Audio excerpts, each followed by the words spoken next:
Hey there, I'm Max,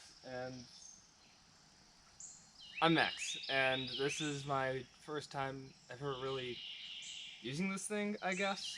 I bought a GoPro so I could take videos, because, I don't know, it's kind of what I want to do. Um, but yeah, I mean, today I'm just out here, there's a forest in the back of my neighborhood, so I'm just out here, uh,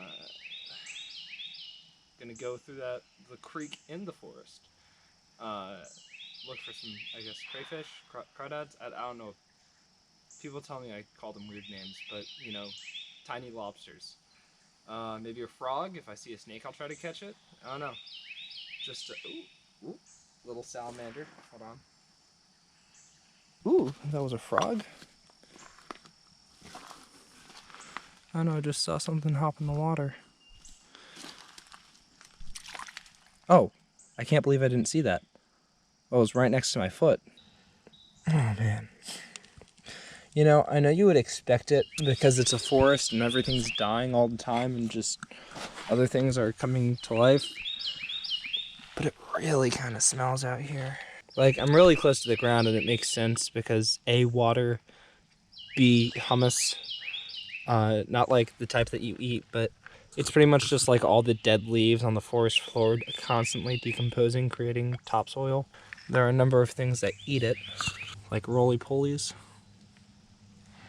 otherwise known as pill bugs. You know, it's been a really long time since I've actually come out here and done this.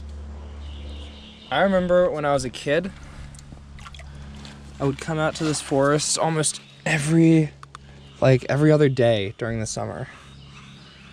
Just to come out here and catch stuff and to stomp around in puddles. Oh, there's a crawfish. Here he is. Oh, this one's a soft. No, he's not soft shell. He's just too small to hurt me. Look at that guy. Look at him. So this is a crawfish. He's got little claws. Some of them are big. Just a little crustacean around these parts. Imagine if there was like a scorpion mermaid and that's just a crawfish. And I don't know, he's a tiny fella. He was covered in mud, so he looked like he was soft-shelled to me because he was all pale. I'm gonna set him right back down here where he belongs. Going back into the water, buddy. Oh, hear that sound? It's a frog. For people seeing the trash and saying like, oh, we don't like that, like that trash right there. There is up there, up that hill, a little fort that kids in the neighborhood built. And it has some trash, but I think that's just their treasure, you know? But what I'm trying to get at is I do plan, now that I've seen all of it, to come out here and, you know, do my best to pick up some trash. Caught another one, a little crawdad. These little fellas are all around the place. I really want to catch like a big one. Oh, buddy, you're gonna fall. I don't want you to fall and hurt yourself. So what they actually do is pretty cool. See how he's just moving backwards? They generally have little dens, if you can watch. He pushes himself back, like along the ground, and then he'll go back into his hole like that, so that he's facing the outside and can pinch at anything that's trying to get in. And that's just kind of how they operate, and I think it's pretty cool. This is a bigger crawfish. See how I caught him isn't great for the camera. So, yeah, he's just a little bit bigger than the last one I caught. Oh, he's trying to pinch me. No worries, though. Ah, sorry, buddy. I'm gonna put you back where you were, don't worry. Here he is again. So I'm not gonna drop you. I was trying to show his belly, just to get a little view of his mouth. So salamanders eat, I believe they eat like the hummus that I was talking about earlier. I'm gonna put your rock back over here. I'm sorry for distressing you this much. Little salamander, crawfish guy. I'm sorry, I'm getting my names for animals mixed up too.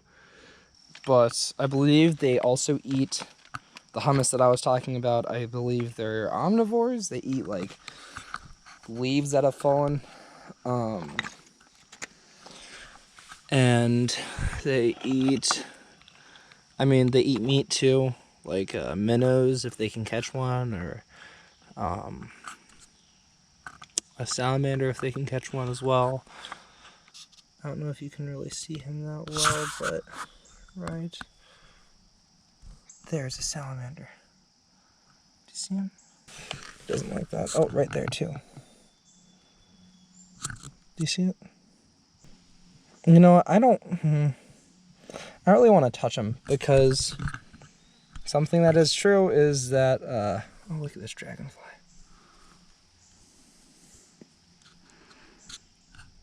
Beautiful. A little factoid, when you're considering catching amphibians especially, is that the oils that naturally occur on your skin can actually be harmful to them. For what reason, I'm not completely certain, but I believe it's because something like it dries them out. There's a bigger salamander though. Okay, with catching this guy. Haha, I got him. I got him. Oh, you can't wiggle out of my hands. There he is. Look at that little fella. So I'm actually starting an effort to learn the different amphibians and reptiles and snakes and stuff. Maybe bugs if a need arises for it. And what they're called, so I can identify them. But he's kind of cool. This is really the only one that I have noticed around this area. Oh, I wanted to put you back in the water, buddy. You're good to go, dude. Little wiggly fella. But I just want to know names, because I feel like that's kind of a good thing if you're gonna try to be talking to people about them. So a little while ago on Snapchat, like the subscribable stories that you can watch?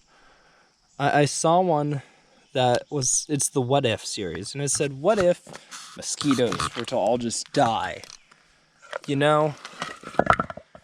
And I was like, that sounds like it's kind of interesting, because there would definitely be a lot of ramifications, like if we just took out all the mosquitoes. And I think it would be important for people to understand exactly how necessary a species like that is to the environment. And it pretty much said that not much would happen in the end. Oh, what is that? Bones of something. I'm not so sure I want to touch it, because I don't have like gloves on. But let's see, you can see little paws. It looks like it could be for like a raccoon. Ooh, that's interesting. What was I saying? Right. The story pretty much said that not much would really happen if mosquitoes were to die out. And I'm sitting here and I'm just like, really? Not much would happen, huh, guy? Because it pretty much just said that, yeah, bats eat them, but it's not like a big part of anything's diet, so it's not that big of a deal, right? Wrong. Oh, got him. Got him. There he is. See the little fella? So I remember catching one that was like the size of the length of my hand. Just so much bigger than him, like a few years ago. I'll put you back, don't worry. And it was just incredible. It wasn't even near the water. Well, I guess everything around this area is near the water. But, beep. He, wasn't in it, which was surprising to me. There's a crawfish.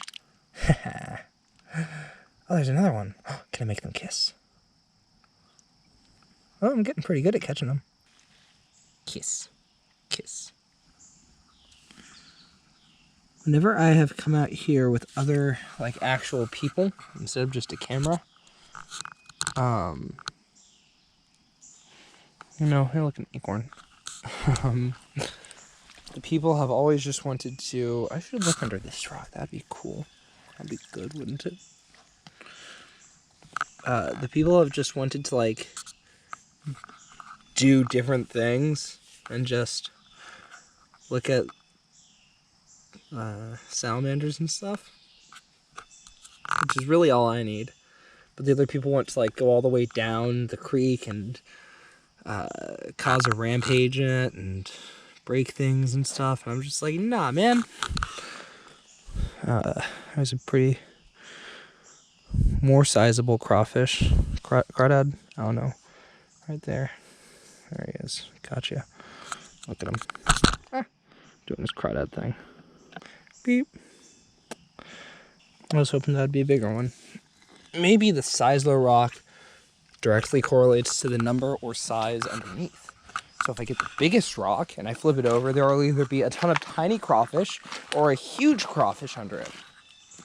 But they've always just wanted to go, like, all the way down the creek and, you know, throw things at other things. And, like, I can understand the want for destruction. You don't really get that in your normal life because things cost money. Like, let's take this rock. Now, this used to be part of that rock, I believe. Maybe not. I don't know. Perhaps. Probably. Yeah, look. It fits in right there. This used to be part of that rock. And let's just say this rock has existed for, like, billion years. Just as, like, this piece alone. You know? And somebody comes along and breaks off that bit for no purpose other than just breaking it. And the entire story of the rock just hit a fork in the road where it had to go down the shorter lifespan story. And I understand that rocks aren't necessarily living creatures, but they are pretty cool and they have a huge history behind them. And in that sense, you know, although they're a dime a dozen, it can be kind of priceless if you really enjoy looking at it like that. I can only assume that's why my brother thinks they're so cool and stuff. Because everything we do kind of does matter in a certain way to everybody or everything. Oh, hey, some worms. Check out those worms. And so I understand it, but I'm not the biggest fan. And you know what? I'm gonna be, like, I'm a hypocrite sometimes. Sometimes I do like to break things, which is why I understand it so well. Look at that cool erosion on this rock. There's like a little stream. I guess it was buried in the ground on this side. And then a little stream crossed ways on each side. So it's like worn down in the middle. That's pretty cool. But you see what I mean? Like, if that rock were broken, I wouldn't get that moment of just awe, you know, at it. And, of course, I'm a hypocrite sometimes about that. Because I break things too, and I enjoy some cathartic destruction. I feel preachy now. It can be applied to a very much larger perspective where if you don't think anything like that rock matters, or maybe if you don't think that rock matters, then no rock like it matters, and if you take all the... You know what? That's exactly like the mosquito thing. You know, take out one mosquito, it's not a big issue. Take out all the mosquitoes, not a big issue, right? Wrong.